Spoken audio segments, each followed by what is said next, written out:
આ તો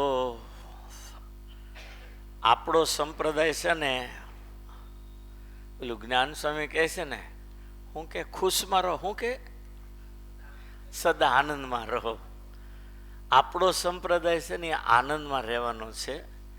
પણ એમાં તમે બધા ઘરે જશો ને તા લોકડું ઢીકડું પૂછડું નહીં કહેતા કાઠિયાવાડમાં, એમ કાંઈક ને કાંઈક સારું ટેન્શન આવે એવું કાંઈક ના કાંઈક ઘરે જાવ એટલે પ્રશ્નો ઊભા થાય.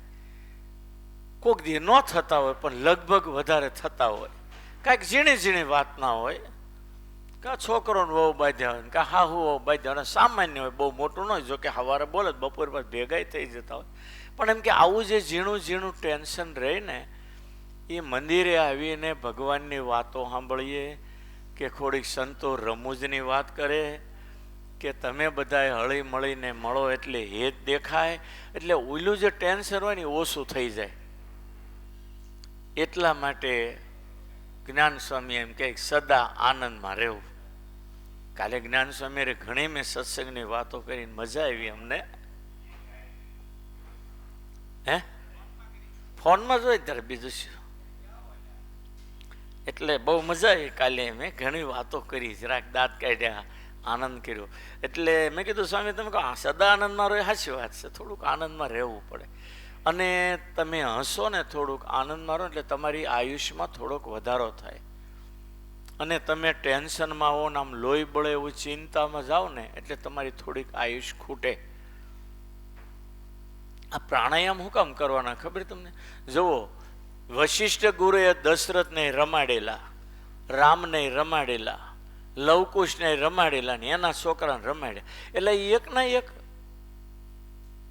કેમ એની આયુષ્ય એટલી બધી વધારે કે એ યોગા અને પ્રાણાયામ બહુ કરતા. પ્રાણાયામ એટલે આમ એક નાકનો નસકોરો બંધ અને એક નસકોરે શ્વાસ લેવાનો, ઝાઝી વાળું, જેટલો લેવાય એટલો લઈ લેવાનો, પછી રોકી શકાય ને એટલી વાર રોકવાનો, પછી બીજું નસકોરો દબાવી અને ઓલે નસકોરેથી પછી બંધ રાખ્યો હોય ત્યાંથી શ્વાસ કાઢવાનો. એ શ્વાસ ઝાઝી વાર ધીરે ધીરે ધીરે કાઢ્યા કરો, પછી પાછું એ બંધ કરી અને બીજા નસકોરેથી શ્વાસ લેવાનો, ઝાઝી વાર લઈ અને પાછો રોકી રાખવાનો, ઝાઝી વાર જેટલો રોકાય એટલો રોકવાનો અને પછી ધીરે ધીરે કાઢવાનો. તમે જોજો સત્યનારાયણની કથા કે ગમે તે કરાવો ને ત્યારે તમને પ્રાણાયામ કરાય છે. આમ તમે ખાલી આમ કરી દે એટલે બીજું કંઈ કરો ને તમને ખબર ન હોય એટલે ખાલી નાક દબાઈ દેવાનું, એટલું જ. બીજું કંઈ હું કામે ખબર ન હોય. પણ એ તમે પ્રાણાયામ કરો ને 10 મિનિટ એટલે 10 મિનિટની આયુષ તમારી વધી જાય. આ ઋષિ મુનિઓની આયુષ લાંબી હતી ને એનું એક જ કારણ હતું કે સવારમાં એ લોકો બધા પ્રાણાયામ કરતા. પ્રાણાયામ એટલે નસકોરા દબાવે, એક દબાવે ને બીજા નસકોરેથી શ્વાસ કાઢવાનો, પાછો એ શ્વાસ લઈને પાછું બીજા નસકોરેથી કાઢવાનો. જેટલા તમે પ્રાણાયામ કરો ને એટલો તમારી આયુષમાં વધારો થાય. રોજ તમે 10 મિનિટ પ્રાણાયામ કરો એટલે રોજ તમારી 10 મિનિટની આયુષ વધે. એટલે પ્રાણાયામ એટલે કરાવે પૂજામાં બેઠો ત્યારે કે કદાચ અદ્વૈસી અટકાવવાનો વયા જવાનો હોય ને તો તમે ન જાઓ, તમારો વિધિ પૂરો થાય ત્યાં સુધી તમને સલામત રહો. નહીંતર કદાચ અડધો પૂજા થાય ને અટકાવી જાય વયા જાઓ તો. પણ એમ કે આમાં એવી માન્યતા કે એટલી આયુષ આપણી નક્કી, એમ મહાપૂજા થાય ત્યાં સુધી તમે મરશો નહીં. એટલે એવા પ્રાણાયામ કરાવે એટલે એટલી આયુષ્ય આપણે અડધી કલાકની વધી ગઈ, પછી જે થવું હોય થાય. એટલે આ બધું છે ને શાસ્ત્રોમાં ઋષિ મુનિઓએ બહુ સારું બતાવ્યું છે. અને ઋષિ મુનિઓ છે ને અનાજ બહુ ન ખાતા. નિવારણ, નિવારણ એટલે આપણે આ ફરાળ નથી કહેતા, નિવારણ એટલે વાવ્યા વગર ઉગે. હામો ને મોરીઓની છે ને એને વાવો ન પડે. હવે વાવેતર કરતા કમાવા માટે જુદી વાત, પહેલાં જંગલમાં એમનેમ થતું. એને સંસ્કૃતમાં નિવારણ કે અમારે ભણવામાં આવતું. એ ઋષિ મુનિઓનો ખોરાક. એટલે એ ખાય ને એટલે આળસ જરાય ન ચડે. પણ આપણને ફરાળ કરીએ એટલે આમ બપોરે ઊંઘ ચડે નહીં. પણ એમાં પાછું ઘી ને બધું ભળે ને, શીરો બને પાછો લોટનો ને, એટલે બાકી નકરું ફરાળ કરે ને એ હલકો હલકો ખોરાક કહેવાય. એટલે તમને છે ને એમાં આળસ ન આવે. એટલે આ બધું ઋષિ મુનિઓએ જે નક્કી કર્યું છે ને એ બધું આપણા ભલા માટે. પણ ધીરે ધીરે આ બધું છૂટી ગયું. અને જે યોગા કરવામાં આવે છે ને, યોગાનું કારણ શું તમે જાણો છો? અત્યારે યોગા એટલે કરવાના કે આપણી આયુષ વધે, આપણું શરીર સારું રહે, તો ભગવાનનું ભજન વધારે થાય ને એટલે યોગા કરવાના. પણ દુનિયામાં યોગાનું શું કરવાયેલું ખબર? શરીર સારું રહે ને તો ધંધો સારો થાય ને કમાણી સારી મળે, એટલે અવળે રસ્તે આખી દુનિયા છે. જો મોદી યોગા કરે, આયુષ પેલું કરે છે, આ બધું અત્યારે એને ઉપવાસો હાલે છે મોદીને. આજે કાલે રામ જન્મનું બધો વિધિ પૂરું થાય પછી જમવાના છે. 9 દિવસથી કાંઈ લીધું નથી પાણી સિવાય એને. અત્યારે એ ઉપવાસમાં જ છે અને 4 કલાક 3.5 કલાક જ હુએ છે. હવે એ યોગા કરે શું કરવા માટે? આખા દેશનું ભલું કરવા. આપણે ઘરનું ભલું નથી કરી શકતા, બગડાટી બોલે, એકબીજાને ઠોકી દઈએ એક બે, એટલે એ આપણું પાછું ત્યાં ત્યાં આવીને ઊભું રહે. તો એવી આયુષ વધારવાની જરૂર નથી. આયુષ તમારી એટલે વધારો તમારાથી ભગવાનનું સ્મરણ, રટણ, ચિંતન, ભક્તિ, સેવા વધારે થાય. એટલા માટે યોગા કરવાના, શરીરનું આરોગ્ય સારું રહે. આપણે કમાવા માટે શરીર સારું રહે તો જીવાય હરકું, ફરાય હરકું, કમાવાય હરકું, મજા કરાય હરકી. ભગવાન હારે કોઈને નિસ્બત નથી. પણ છતાંય મોદીએ યોગાનું કાઢ્યું છે ને, બહુ સારું કર્યું છે. અને આપણું ભારતનું યોગાનું જોઈને આખી દુનિયા અત્યારે યોગા ઉપર વહી ગઈ, એ મોદીના વચન ઉપર. ઓકે, નહીતર તો યોગા કોઈ કરે એમ નહોતા. પણ આ જે ઋષિ મુનિઓની જે પ્રણાલિકાઓ છે ને, એ તો બહુ મહત્વની છે, આપણા માટે બહુ ઉપયોગની છે. જો તમે નાના હતા, અમે નાના હતા ભણતા ત્યારે ખબર છે, તો 4 પીરિયડ ભણવાના હોય તો એક કસરતનો આવતો. આમ લેઝીમ કરાવે ને, હાથ ઊંચા કરાવે ને, આમ ને આમ બધું કરાવતા. હા, સોગનમાં લઈ જઈને કરાવે અને લેઝીને આમ આમ ખખડાવે ને આમ. એ હાથ ખખડે એટલે શરીરના સ્નાયુ મજબૂત થાય, શરીર સારું રહે અને 2 દિવસની આયુષ્ય આપણી જિંદગીમાં, અઠવાડિયું 15 દિનની આયુષ્ય વધી જાય. એટલા માટે એટલે આ બધું ઋષિમુનિઓની પ્રણાલિકા એ હજી જો કે શાળાઓમાં હાલતી, પણ હવે અત્યારે શાળામાં કાંઈ એવું રહ્યું નથી. લખવાનું વયું ગયું ને. હવે કંઈક નવું કાલે વાંચ્યું મેં કે હવે લખવાનો યુગ આવશે. હતો ને પહેલાં યુગ, એ વયો ગયો, પછી કોમ્પ્યુટર ઉપર હતા ને હવે પાછો લખવાનો યુગ આવશે. કાલે મેં ક્યાંક વાંચ્યું કે હવે છે ને લખવાનું ચાલુ કરાવવાનું, એવું કંઈક ક્લિપ આખી આવી હતી સરકાર. લખાણ હાથથી લખવાનું વધારે કરાવવું વિદ્યાર્થીઓને. એટલે છેલ્લી વાર જૂનું તો આવશે જ. આપણું ભરતકામ કેવું હતું જૂનું કાઠિયાવાડનું, બહેનોનું ભરતકામ જોવો ને તો અંગ્રેજો વિચાર કરે એવું હતું. એ વયું ગયું હતું, હવે પાછું શરૂ થઈ ગયું. ખબર છે ને, અત્યારે એમ્બ્રોઇડરીથી ભરતકામ કરે ને એ બધા તોરણ ને બધું મળે છે. મેં જોયું હમણાં વડતાલમાં બહુ મળે છે. અને અમે ક્યાં હમણાં ગયા હતા મોટા ઉત્સવમાં, આ બગસરા, લ્યો બગસરા. અરે એવા તોરણો ભરતકામના, ઓલા માંડવામાં બાંધે, શું કે એને, ઉલ્લેસ ને એ બધું પડદા ને ઉપર માંડવામાં નાખે, વરવરા પણતાની ઉપર નાખે, એ પડદા હોય એ બધું નવું નવું એવું જોયું. મેં કીધું આ તો આપણે મંદિરમાં બાંધવા જેવું, સારું લાગે. મને વિચાર એવો લઈ લેવાનું, એટલું સરસ બનાવે છે. પહેલાં હતું, વચ્ચે વહી ગયું, વળી પાછું આવ્યું. અમુક વસ્તુ છે ગયેલી પાછી મળી આવવા. કાલે મને એક છોકરાએ કીધું, મેં કીધું ફાટલો પેન્ટ કેમ પહેર્યો? તો કે ના ના, આની ફેશન નીકળી. જો પહેલાં આપણે કાંઈ નહોતું ત્યારે ફાટલ પહેરતા ગામડામાં, ખબર છે ને, કે આ 2-3 થીંગડાવાળો પેન્ટ હોય. પણ વચ્ચે પાછા વીઆઈપીમાં આવી ગયા હતા, હવે પાછું એ ફેશન આવી. એટલે જે જૂનું ગયું ને પાછું આવવાનું. હા, એટલે જૂનું જે વયું ગયું ને પાછું આવ્યું છે ને, આ લાવ્યા વગર છૂટક્યો જ નથી. આપણા બાપ દાદાનું છે ને એ જ સાચું છે. આપણા બાપ દાદાને કેટલા છોકરાઓ થતા ખબર છે?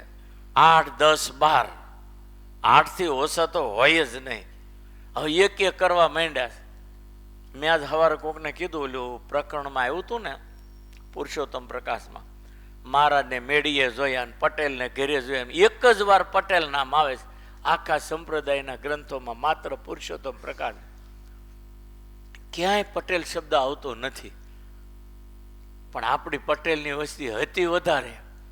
50 વર્ષ પહેલા, 70 વર્ષ પહેલા અડધો ડઝન, પોણો અડધો ડઝનથી છોકરાઓ કોઈને હોય જ નહીં, ઓછા. ડઝન તો ખરા જ. હા, કોઈને 13 હોય છે. હો, હવે એ બંધ થઈ ગયો, હવે પાછું શરૂ કરવું પડશે. જોજો ને તમે. ભલે ને ત્યારે 1 છોકરા આવી ગયા. પહેલા એમ કહેતા અમે 2 ને અમારા 2. હવે 2 નહીં કહેતા, 1 સંતાન થાય એટલે ઓપરેશન કરાવી નાખે. એક જ છોકરો, હવે એક છોકરો મરી ગયો તો પછી ખૂણા બહેન એટલું રડે, અરે કોઈ ન રહ્યું પાછું. પણ તમે હદ વટાવી ગયા હતા એટલે હોય તો કોઈ શું કરે એમાં, તમારે ભોગવવાનું. અને એક ને બે છોકરે જે સંસાર બંધ કરી દે એ તો બ્રહ્માના મોટામાં મોટા અપરાધી કહેવાય. કમસે કમ 4-5 સંતાન તો ઘરમાં હોવા જ જોઈએ. આ સંસારનો નિયમ છે કે 2-4 સંતાન તો માણસના જીવન કમસે કમ 3 તો હોવા જોઈએ. 3 થી ઓછા હોય ને તો એ દીકરા વગેરેના જ કહેવાય. 2 દીકરા કે 1 દીકરો હોય ને દીકરા વગેરેના જ કહેવાય. મેં સાંભળ્યું હમણાં કોકને એકનો એક દીકરો હતો ને મરી ગયો. આ વડોદરામાં 12 છોકરાઓ ડૂબી ગયા. હવે એમાં કેટલા 4-5 છે ને એક જ હશે. બોલો, હું જોયા વગર કહી દઉં, 12 માંથી 4-5 તો એવા છે કે એક છોકરા જે મરી ગયા બોટમાં ડૂબી તળાવમાં. હવે રોવા બે એમાં વાંકોનો કોઈ ભગવાન શું કરે બિચારો કહો. ભગવાને તો આ સૃષ્ટિ જ એટલા માટે બનાવી, આપણે બધું નેવે મૂકી દઈએ. કાલે ક્લિપ મેં વાંચી ગૌતમ બુદ્ધની કે બધાને ઝાડનો સાયડો જોઈએ છે પણ ઝાડ કોઈને વાવવા નથી. બધાને દીકરા માટે વહુ જોતી છે પણ દીકરી કોઈને ગમતી નથી. તો પછી તમને વહુ ક્યાંથી મળવાની છે?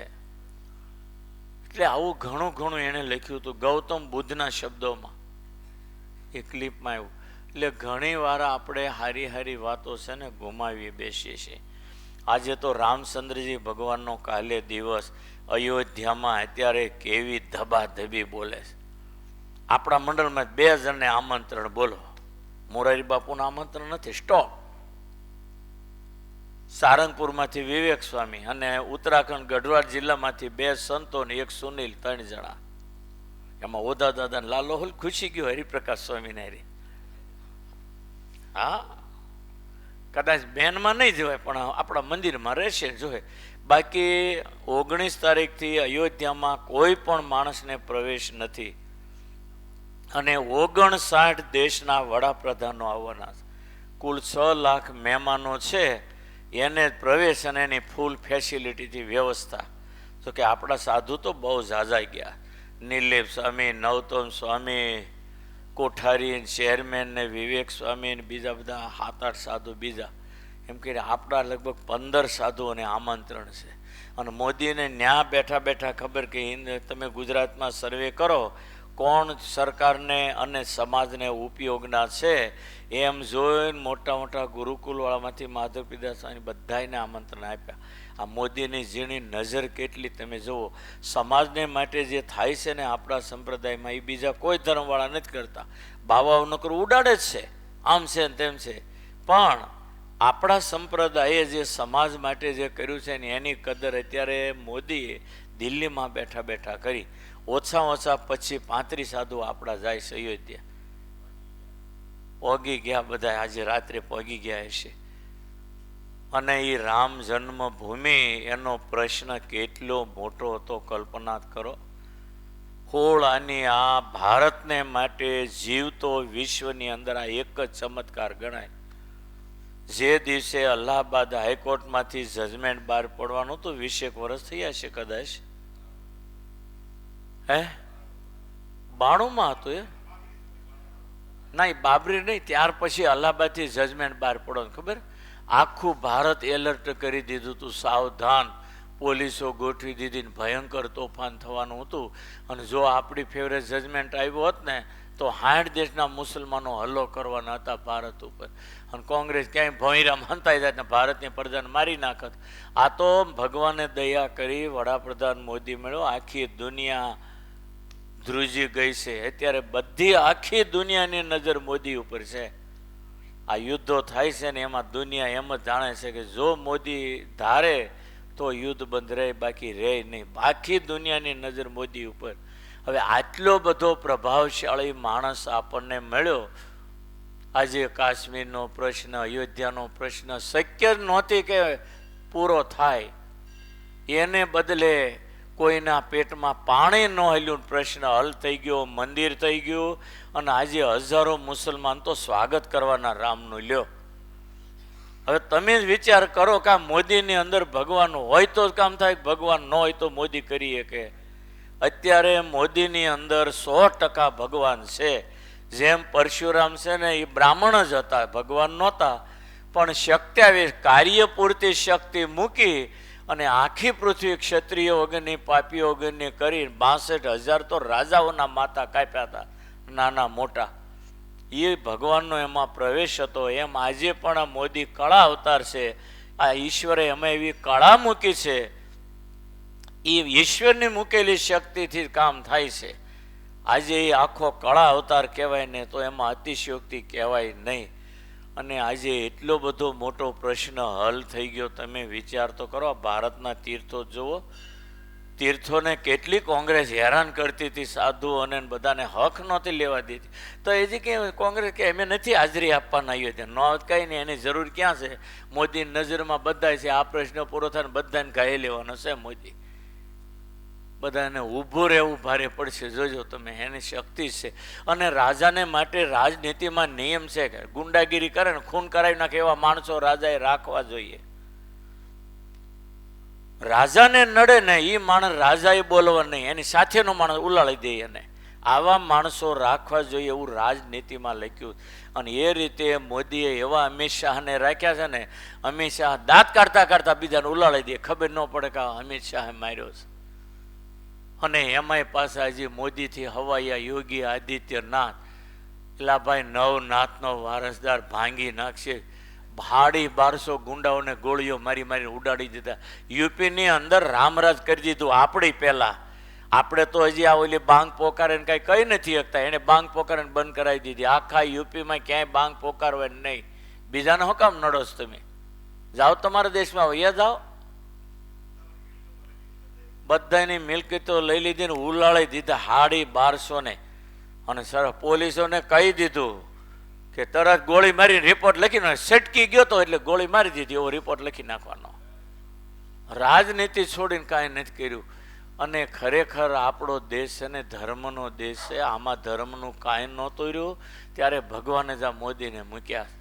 તમને નથી લાગતું કે એક વખત આ ભારતમાં ગાંધીજીનું સરદારનું નામ હતું, અત્યારે ગાંધીજી સરદાર કરતા હવાયા નરેન્દ્ર મોદી એવું આખી દુનિયા કબૂલ કરે? તેથી તો ભારત કબૂલ કરતું કે ગાંધીજીને સરદાર મોટા કહેવાય, પણ આજે દુનિયા કબૂલ કરે છે નરેન્દ્ર મોદી જેવો કોઈ માણસ નહીં. અને ભગવાનનો માણસ, એને રાજકારણી કહે છે ને એને પાપ લાગશે. એટલે આવતીકાલે તમે અયોધ્યાનું લાઈવ પ્રસારણમાં જોઈજો તો ખરા. આપણી બુદ્ધિ બહારની બધી જ વાત હશે. આવતીકાલે સવારે આપણા મંદિરમાં શણગાર આરતી 7:30 વાગે થશે અને બપોરે 12 વાગે રામ ભગવાનની આરતી થશે. બને તો સુધી બધાય આવજો, કોઈ ગેરહાજ રહેતા નહીં. જે ભક્તો નિવૃત્ત હોય તેમણે સાંજે 5 વાગે મંદિરે સેવામાં આવવું. દીવા પેટાવાના હોવાથી ઝાઝા દીવા કરી દેવાના છે આપણે. એટલે તેથી કાલે બધા આ ધ્યાન આપજો. આપણા ભક્તિ સ્વામી આ બધું મહેનત કરી, મને કાંઈ ખબર નથી, બધું એને આયોજન કર્યું માટે જોવાને બધાય ખાસ આવી જાય. નિવૃત્ત હોય એ આવી જજો, જેટલા બને એટલા દીવા પ્રગટાવો તમ તારે. આ રામને માટે જેટલું કરીએ ને એટલું ઓછું છે. આ રામ જગતમાં આવ્યા એટલે મર્યાદા નહીં, તો મર્યાદાની કોને ખબર પડતી હતી? એને જ મર્યાદા સ્થાપી એટલે તો આ માણસાઈ ને માનવતા છે ને આપણે શાંતિથી બેઠા, નથી એકબીજાને ભાલા ન ઘુસાડી દે. વાર કેટલી એમાં? આ મર્યાદાને કારણે બધું છે.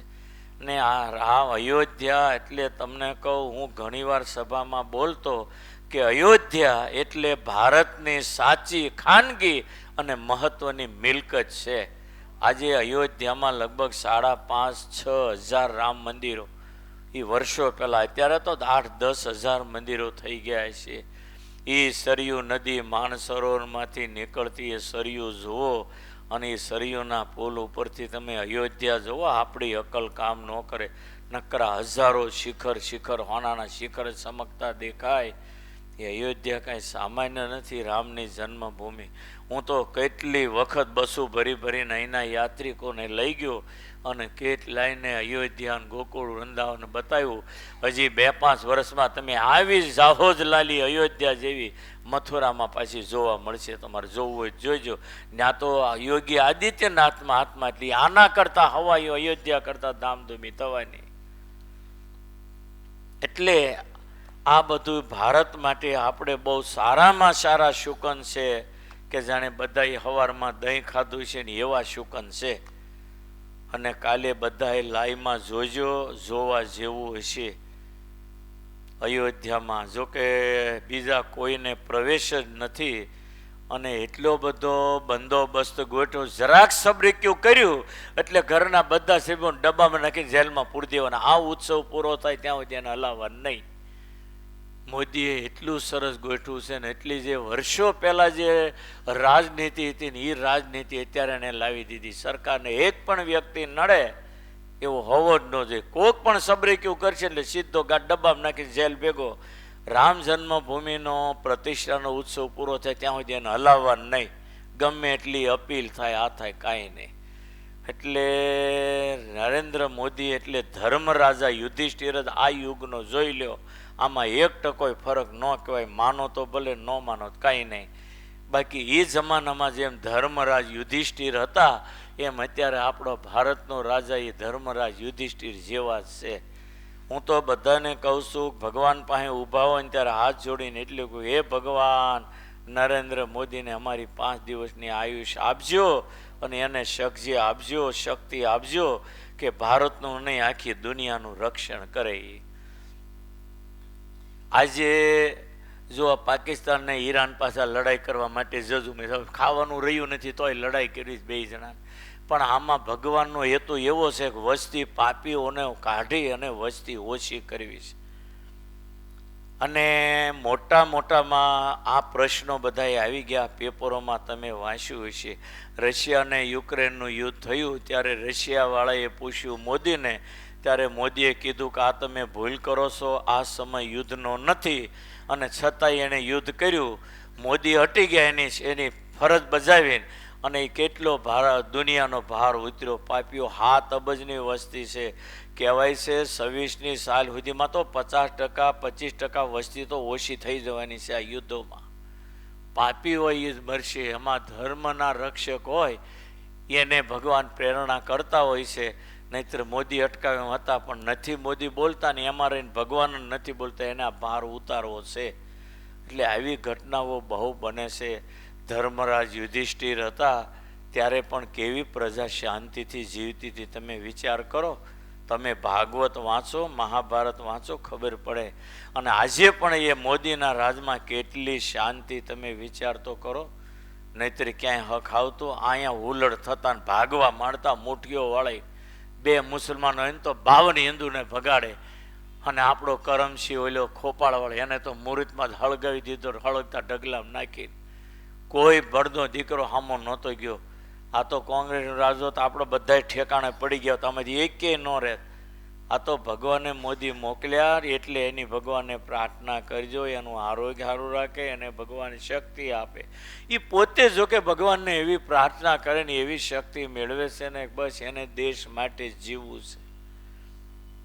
સરદાર વલ્લભભાઈ જોવા બધા બિચારા પોતાના ઘરના સુખની સામે જોયું નથી. દેશનું ભલું કરવું એટલે ઘરને ભૂલવું પડે. નીતિ એવી કહે છે કે ગામ આખાનો નાશ થતો હોય તો 5 જણાને મરી જવા વાંધો નહીં, પણ ઘરની અંદર જો 5 જણા બચી જતા હોય તો 2 જણાને મરી જવામાં વાંધો નહીં. મરી જવું. અને ઘરમાં 2 જણા મરતા હોય એમાંથી જો એક મરી એક બસતો હોય તો 1 જણાએ મરી જવું જોઈએ. આવું બધું ધર્મના નિયમો છે. અને આ દેશ ઉપર જ્યારે આફતો આવી, શિવાજી મહારાજ, રાણા પ્રતાપ બિચારા કેટલું દેશ માટે ઝઝુમ્યા, હિન્દુ ધર્મ માટે કેટલું ઝઝુમ્યા. અને આ કોંગ્રેસ તો હિન્દુ ધર્મના મૂળિયા કાઢે એવી હતી. હજી ઓલો તામિલનાડુ બેઠેલો વડાપ્રધાનનો છોકરો ગાંડો થયો એવું બોલે છે. પણ મને લાગે મોદી એને પહોંચી જવાનું, તમારે જોવું હોય જોઈજો થોડા ટાઈમમાં. હજી કોંગ્રેસ વાળા કે અમે નથી હાજરી આપવાના અયોધ્યામાં, તો એની ક્યાં જરૂરી છે ત્યાં એવાના પુણ્ય ન હોય ને ત્યાં પહોંચે એવા. એટલે છે બધું હરખું રાજનીતિ પ્રમાણે ધીરે ધીરે બધા સુધારા થતા જાય. અને હજી એમ કહેવાય છે કે ભાજપની અંદર મોદી હારા છે પણ નીચે હજી શોર બહુ છે. લાશો લેશે ને આમ કરે ને તેમ કે ભારતમાં નીચે હજી કંઈ ભાજપમાં ઓછા નથી ચોર. પણ એ મોદીની નજરમાં છે. ધીરે ધીરે બધું હરખું કરીને હું તો આવે ને ભાજપ વાળા, હું તો કહું છું મોદી હારા, પણ નીચે તમે ચોરો છો કોંગ્રેસમાં તમે, પણ મોદીની નજરમાં છે ધીરે ધીરે બધાને ગાયે લઈ લઈને હરખા કરી દેવાના અને અમેરિકા જેવું થઈ જશે. બધાને ટેક્સ ભરવો પડશે અને બધાને 60 વર્ષ પછી ઘરે બેઠા તમને પગાર મળશે અને શાંતિથી મરો ત્યાં સુધી જીવો તમતારે. અહીંયા કહે છે ને સરકાર આપતી પણ તમે ટેક્સ જ ભરતા નથી, સરકાર તમને શું આપે? અમેરિકામાં તો સરકાર ટેક્સ બધો લઈ લે, પગારમાંથી સીધો વયો જાય ટેક્સ સરકારમાં, અને પછી 60 વર્ષ પછી તમને અહીંનો પગાર એના કરતાં ત્યાં ખોરાકી વધારે આપે. ઘણા ડોહા ત્યાં નિવૃત્ત છે ને એને ખોરાકી સરકાર આપે, કાંઈ કરવાનું નહીં, બેહી રહેવાનું. માંદા પડે તો દવા ના મળે અને ખાવા નહીં મળે, ખાવા ના મળે એમાંથી લાખો રૂપિયા બચાવીને દાન હોત કરે ડોહાઓ, બોલો અમેરિકાના. પણ એ ટેક્સ લે છે એટલે પ્રજાને આપે છે. અહીંયા તો કોઈ ટેક્સ ભરતા નથી તો સરકાર બિચારી ક્યાંથી આપે? છતાંય એણે મોટા મોટા ઉદ્યોગપતિઓને ખાનગી હાથ ઉપર રાખી એની પાસેથી રૂપિયો લીધો અને ટેક્સ તો હજી 30-35% જ ભરે છે. ધીરે ધીરે બધા જ્યારે ટેક્સ ભરશો ને એટલે બધાય તમે લાખોપતિ થઈ જવાના છે ને બધાય તમે ફેસિલિટીથી જિંદગી જીવોની એવા થઈ જવાના. પણ એક વસ્તુ છે, કોંગ્રેસનું સાંભળતા નહીં, ભાજપને વોટ આપજો. જો મોદી 10 વર્ષ રહ્યા તો અહીંયા તમને રામરાજ્ય આપણે સાંભળીએ છીએ એ આપણને આંખે જોવા મળશે. જેટલું આપણે સમજશું એટલું. આજ માટે તો અયોધ્યાની વાત છે એટલે મારે એ જ વાત કરવી પડે. આપણે બધા શાંતિથી બેઠા છીએ ને એક મોટો ચમત્કાર જ માનજો તમે. નહીતર કાશ્મીર આવે નહીં, અયોધ્યાની જન્મભૂમિ આવે નહીં, અને ઉપરથી આપણી જોખમ આપણે ઘરમાં જીવવું કેવી રીતે એ પ્રશ્ન આવીને ઊભો રહે. પણ અત્યારે બધી વાતે હરખું થઈ ગયું. માનું કાર્ડ તમને 5-5 લાખ રૂપિયા મળે ઓપરેશનમાં, તમે વિચાર તો કરો. તો એ જે ડૉક્ટરો ખાનગી ખાય છે ને એને પણ મોદી હરખા કરી દેવાના જોજો. એ ગાયે સડે એટલી વાર છે. અત્યારે મોદી જેટલી મદદ કરે, પહેલાં દિલ્હીથી 100 રૂપિયા ગરીબ માટે પાસ થાય એટલે ફરતા ફરતા ફરતા ગરીબ પાસે આવે ને ત્યાં 1 રૂપિયો આવે, 99 રૂપિયા ખવાઈ જતા હતા, આ લાંસિયા જતા બધાય. આજે મોદીએ એવું કરી દીધું કે બેંકમાં ખાતા કર્યા ત્યાંથી તમને 2000 રૂપિયા સીધા તમારા ખાતામાં 2000 આવે. અને વચ્ચે જે ખાતા હતા ને એના હાથમાં કાંઈ નથી આવતું ને એટલે મોદીનું વાંકું બોલે, બીજું કોઈ કારણ નથી. એ કોઈ ખાવાનું મટી ગયું ને એટલે અત્યારે 2000 રૂપિયા ખેડૂતના દિલ્હીથી પાસ થાય સીધા તમારા ખાતામાં 2000 આવે, 1 પૈસો ઓછો ન આવે. એટલે કોંગ્રેસ કરતા છે ને એ તો મરી જશે હાર્યો હાવ લુખાવનું ખેંચોમાં. અને ભાજપનું ને મોદીને હારે રહો ને તો ભવિષ્યમાં આપણને સતયુગ જોવા મળશે. બાકી અને હવે મોદી જવાના નથી, ભલે ને વળ ખાધા કરે, જેટલું દોડવું એટલું દોડ્યા કરે. અત્યારે એની ફેવરે ભગવાન છે. હું જો વિરોધ બોલે તો હું ફેંકાઈ જઈશ, બાકી મોદીને વાળ વાંકો થવાનો નથી. અત્યારે મોદી હાથી છે અને વિરોધી છે ને એ બધા કૂતર્યા છે. હાથી હાલ્યો જાય ને ગમે એટલું કૂતર્યા ભસે, હાથીને પેટમાં પાણી ન લી, મદ ઝરતો ધીરે ધીરે હાલ્યો જાય, ભલે ને ગમે એટલા કૂતર્યા ભસે, શું ફેર પડે? એમ એવું છે. એટલે સ્વામિનારાયણ ભગવાન વખતે તમને ખબર છે, અત્યારનું તો ઠીક છે, સરદાર વલ્લભભાઈ ગાંધી હતા ત્યારનો સમય ઠીક છે, પણ સ્વામિનારાયણ ભગવાન વખતે એવા દુષ્ટો હતા. આપણા સાધુને જ્યાં દેખે ને ત્યાં મારો મારો, બીજી વાત નહીં. આપણા સાધુના હાથ પગ ભાંગી નાખ્યા, કેટલું દુઃખ દીધું. અને હાથ પગ ભાંગેલા ગઢડા આવ્યા ત્યારે ભગવાન જોઈને રડી પડતા હતા.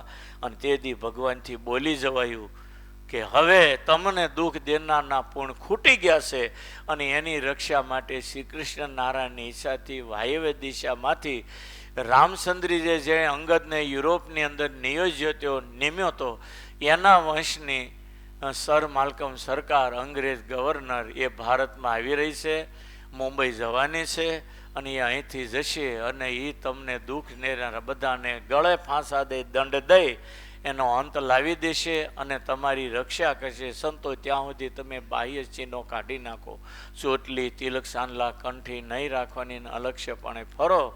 અને એ વખતે બધા સંતો રડવા માંડ્યા ત્યારે ભગવાને કહ્યું તમે રડો નહીં, તો કે તમારી હયાતમાં અમારે કંઠી, ચાંદલા ને કેમ વગેરે રહેવું, ચોટલી વગેરે કેટલી દુઃખતા કે કૃષ્ણ પાંડવા કૃષ્ણ સહાય આપી શાસ્ત્ર સંકટા. પાંડવોને કૃષ્ણની સહાયથી તોય એને અલક્ષ્યપણે ધોળકામ રહેવું પડ્યું હતું કે નહીં, એ 12 મહિના સુધી ગુપ્તપણે રહેવું પડ્યું. તમે અત્યારે ગુપ્તપણે રહો, થોડા ટાઈમમાં અંગ્રેજ આવશે, એ પાપીઓને ભયંકર દંડ દેશે અને વીણી વીણીને ગળે ફાંસા દઈને મારી નાખશે, અને ભાગશે તો દરિયામાં પકડી ડૂબાડીને મારી નાખશે અને તમારી રક્ષા કરશે. ત્યાં સુધી તમે આમ રહો.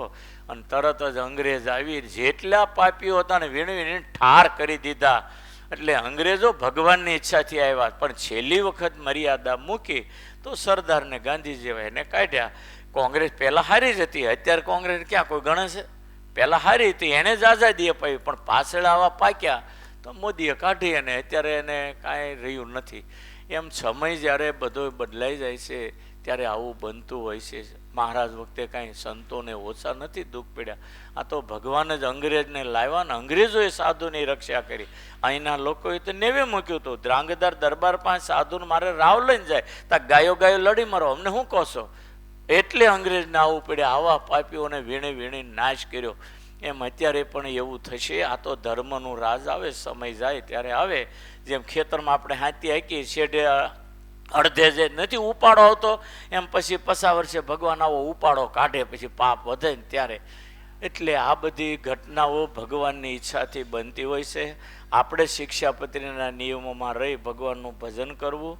અને આવતીકાલે સવારે શણગાર આરતી 7:30 વાગે, બપોરે 12 વાગે રામ જન્મની આરતીમાં ખાસ આવજો. આ આપણો પ્રસંગ માનવાનો. અને જે ભક્તો નિવૃત્ત હોય એ પણ બધા સાંજે આવી જજો. સાંજે 5 વાગે મંદિરે આવી જવું. આપણે બીજી બધી જે કાંઈ દીવા ટમટમ્યા કરવા છે એની કંઈક વ્યવસ્થા થાય.